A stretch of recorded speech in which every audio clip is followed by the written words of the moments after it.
Hey, what's up everyone? My name is Arvid and today I want to show you the alSurface shader. It is a third-party shader from Anders Langlands. You can download the shader at anderslanglands.com. On the page you can find the install instructions. If you scroll down and go to install and choose your platform you want to install it on. It also has a nice attribute reference for the alSurface shader.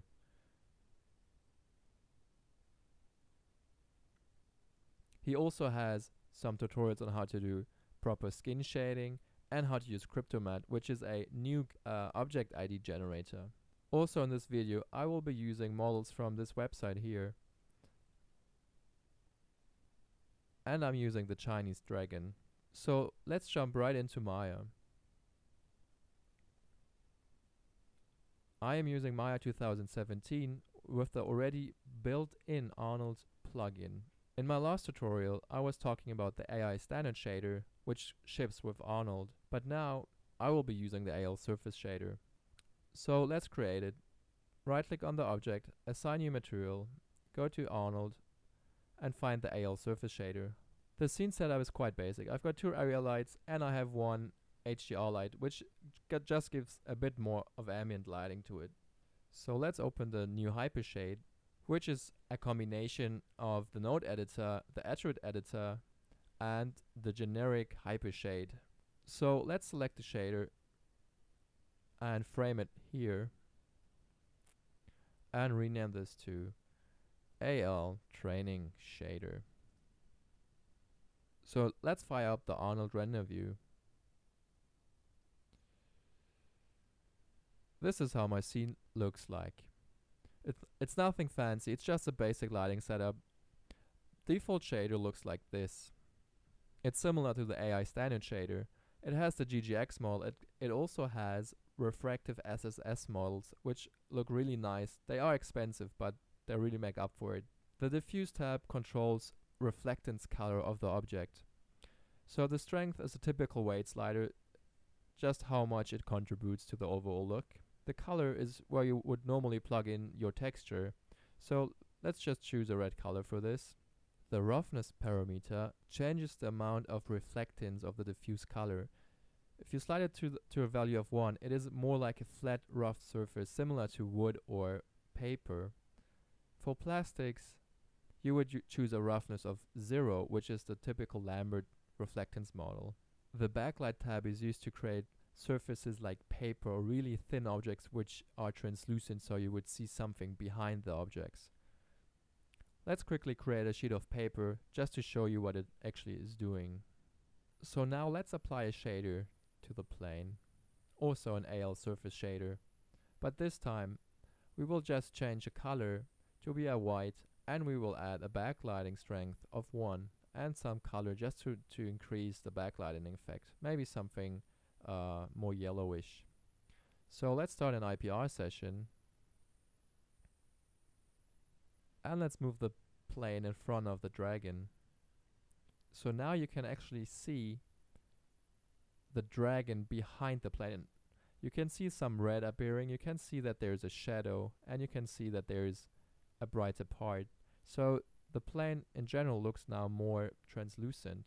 The effect is even more apparent if I move the light sources closer so the light source gets stronger, and then you can actually see that something is happening here. So now we covered diffuse and backlight, but there's also SSS, which is subsurface scattering. For basic objects like porcelain or marble, you would use one scattering layer because that is enough. So let's try to create a marble shader quite quick. So the color is mostly white, a kind of white, maybe something like this. SSS is dependent on real-world scale. So if you've got a scene scale of centimeters or millimeters, you would need to adjust the density scale, which is a multiplier of all those values. So to enable subsurface scattering, you would need to enable the mix. And currently the subsurface color is a red color, which is not a marble color. So let's just frame this guy and change the subsurface color to a white color.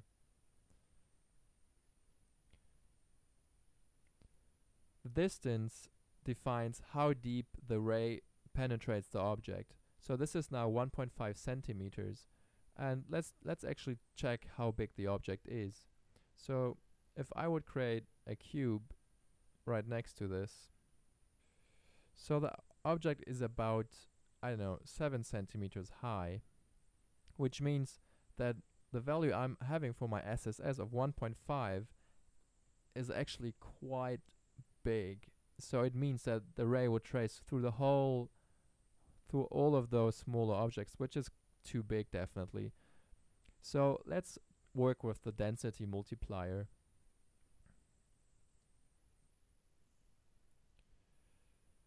So now you would change the density scale.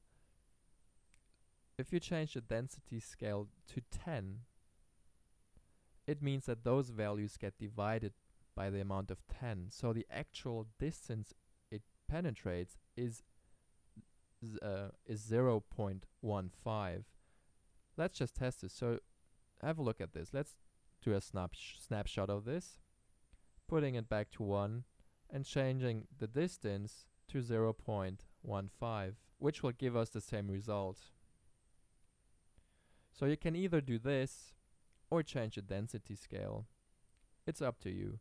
So now the light traces 0.15 centimeters into the object. Let's just put it a bit more. I would say light goes maybe half a centimeter for porcelain. Maybe it's more, maybe it's less. I don't know it accurately. To get rid of the noise, you need to increase the SSS samples. So if I put something to 4, we should get a cleaner result, but it is more expensive definitely. So the other two layers are responsible for different depths of the shader for SSS sampling. So I could actually change the color the pixel has when the ray traces a distance of 4 centimeters, which is going through the whole object. So let's change the distance to maybe 2 centimeters and change the color to be green. Currently you don't see anything because there is no weight to it. All these weights are linearized, which means that if I put these two on one, they will both contribute 50%. So now the ray, which goes 2 centimeters inside the object, gives us a green result. So you can see that inside the mouth you get a green SSS look. So let's disable the weight of the second SSS depth and talk about the modes. The cubic mode is the fastest mode there is. Next in line is empirical, which is a kind of new mode. It is more accurate and it gives cleaner results.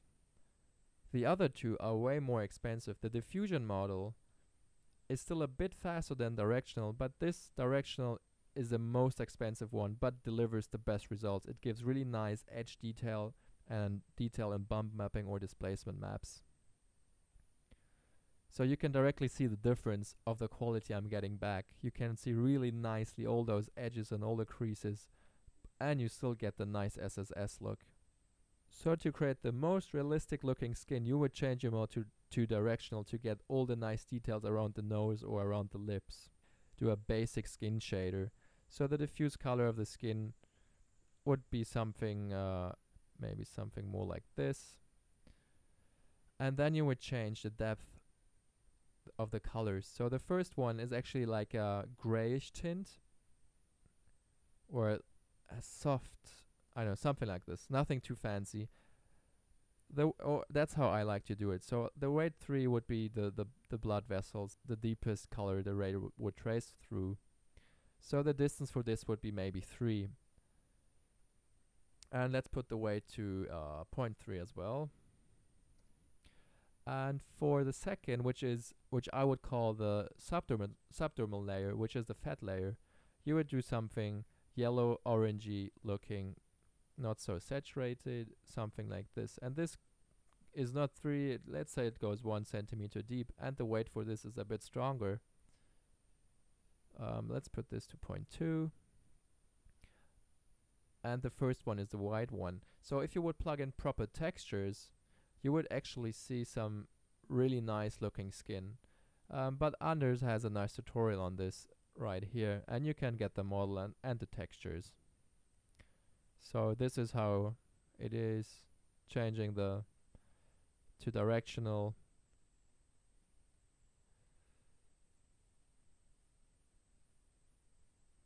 This is the difference between cubic and directional. So there's really lot of detail kicking in. So yeah, you can definitely achieve this. So let's close this tab. And let's switch back to our red material. So now let's jump into Specular 1 tab. This is defining the reflectance of the surface. So this is the default value, a roughness of 0.3, strength of 1, color white, a dielectric reflection. So the roughness changes the micro noise on the surface. So the smaller this value gets, the more shinier your object gets. So now it looks like a polished object. The bigger the value, the rougher the surface, and the flatter the look. The anisotropy defines the stretching of the specular highlight on the surface. It's more apparent on a lower roughness value. So now you can see that the sheen or the reflection is stretched along the UV edges. This is what anisotropy does. It is more apparent if you have like chrome surfaces with a bump map, and then you can see the nice sheen of the anisotropy. So let's change back to the default value. Then you've got the Fresnel modes.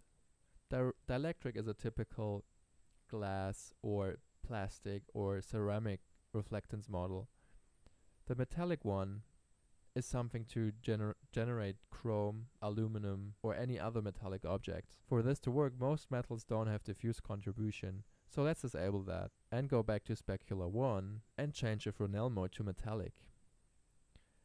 Now the IOR does not have any control of the surface anymore. It is completely ignored. So only the reflectivity and the edge tint define the Fresnel mode. So the darker the reflective color gets, the more it behaves like a dielectric object. So we're actually changing the IOR based on a color value. So if I would swap now the modes, we should almost get the same result. So if I lower the IOR and I switch back to metallic, we will see a similar result. So you can essentially drive dielectric and metallic surfaces using only the reflectivity color. So something like this would be the same as a 1.4 IOR. You see, it's almost identical.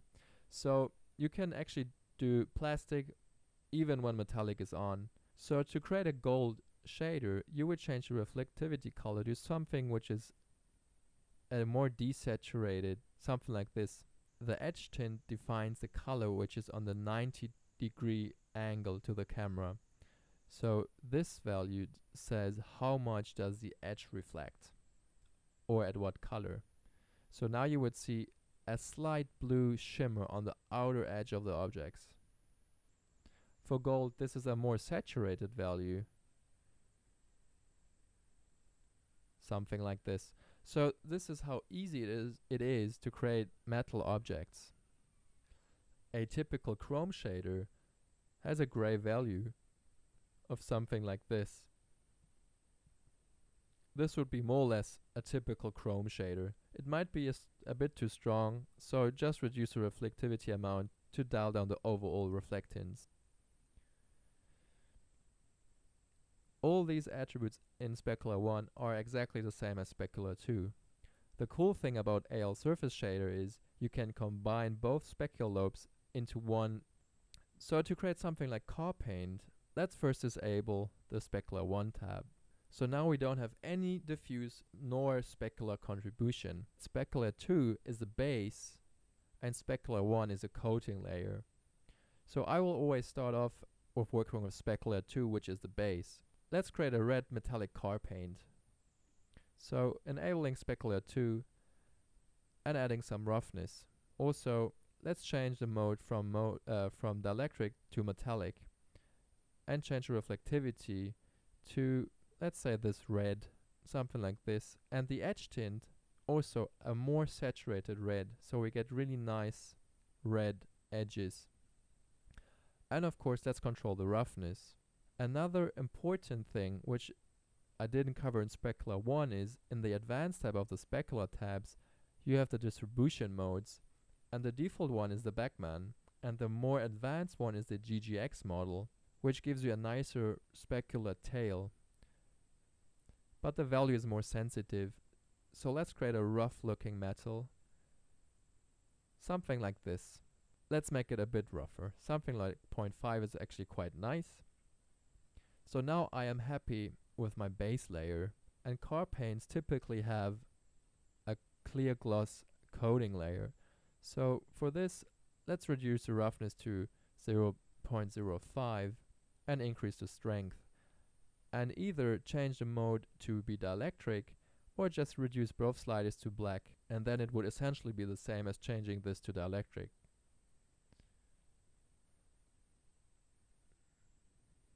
Let's change back to the default shader. So I just go to presets and default. So now we have the vanilla alSurface shader. So we covered the diffuse, the specular, and the specular 2 tabs. So let's head back over to transmission, which is in the aiStandard shader called refraction, to mimic glass or translucent objects. So most glass shaders don't have any diffuse contribution. So let's disable this for now. Also, let's change the roughness to be quite low, but not 0. Something like this. So it is quite glossy. We don't need any Spec 2 highlights. So let's jump into transmission and enabling the strength.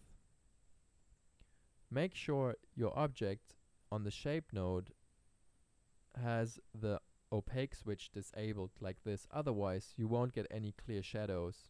So if I enable this so it is a non-transparent object, you can see that you get black shadows everywhere. So let's disable this and we get nice translucent shadows. On default, it is linked to Specular 1, which in my opinion is not a good idea because it will also link it to the roughness, which you in most cases don't want. The transmission color tints the refraction color. So if you would do something like this, you would get a overall red looking glass object. In most cases, you don't want to change the transmission color by itself.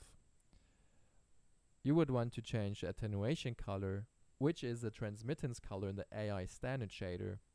So let's change this back to be a white, and let's change the attenuation color. The difference is that the attenuation color is based on the surface's thickness, which you can see nicely on the horns of the dragon. They are way thinner than the body of the dragon, so they are almost clear glass. But the body is getting more saturated and more richer in color. This is how glass or liquids behave, so be sure to change the attenuation color. The scattering is particles inside of the glass or liquid. So the higher this value, the more your refraction looks misty or dirty. It is also dependent on scene scale, the same as the subsurface scattering. For more physical correct transmission color, you would open up the Advanced tab, and there you would have scattering and absorption coefficients. So you can enable them, and now the refraction is driven by those two sliders. So putting the values to black is essentially disabling the absorption effect. So the scattering value is the same as changing the scattering in here. It's a really sensitive value, but it goes hand in hand with the absorption. So if I would put this to a blue color, it will absorb the blue light and it will look yellow. So let's do this. So let's change the surface to be blue, and the refracted color is the opposite color of this, which is the yellow area. So the brighter and more saturated, the richer the refracted color, as you can see here.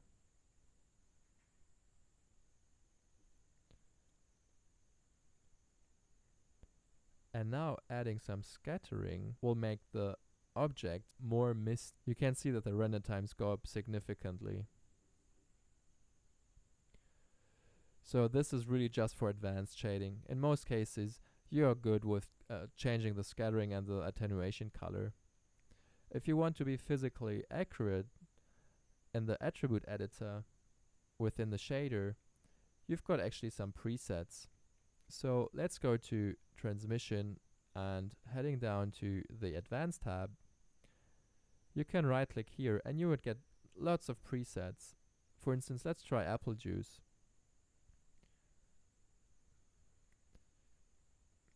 This is how apple juice looks like in the preset in the alSurface shader. It is scene dependent, so it might be that my scene scale is too small, so you don't see the actual colors. So to increase the effect, let's just increase the absorption color and you get a stronger result.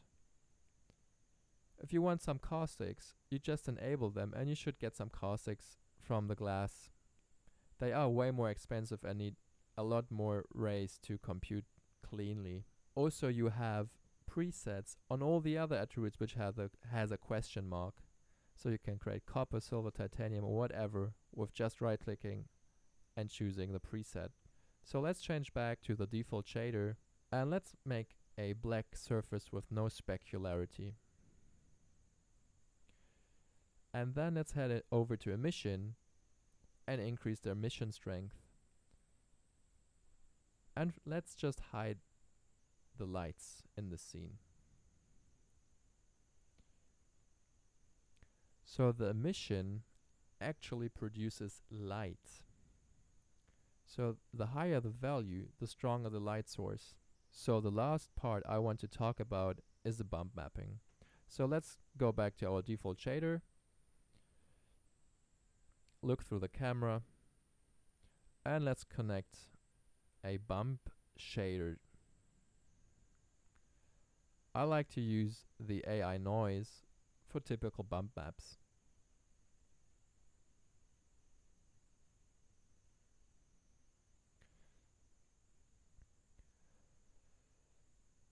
So this is the noise and this is the bump map. So let's refresh the render.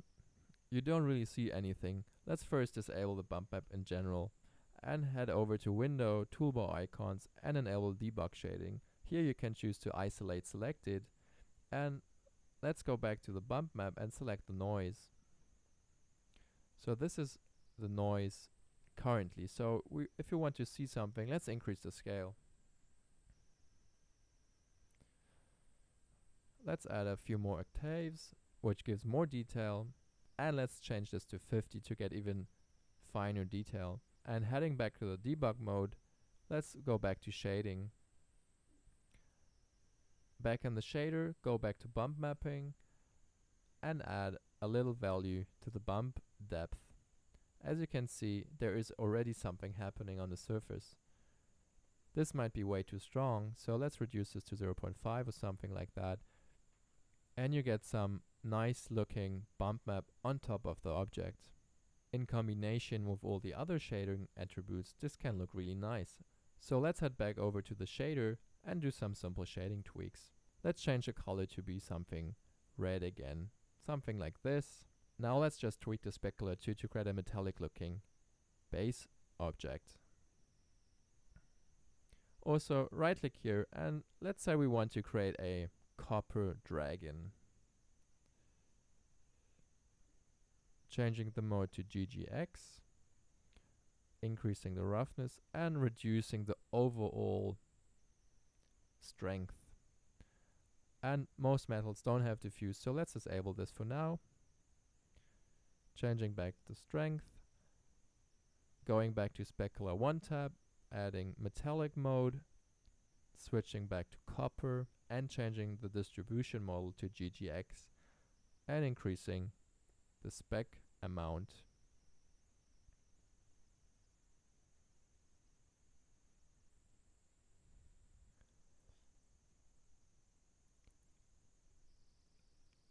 So now this is what the rendered result looks like, and you can quite easily get some nice looking results using the predefined presets. So this was it for my material basics with the alSurface. Thank you guys for watching, and please check out my other tutorials for an in-depth look about the aiStandard shader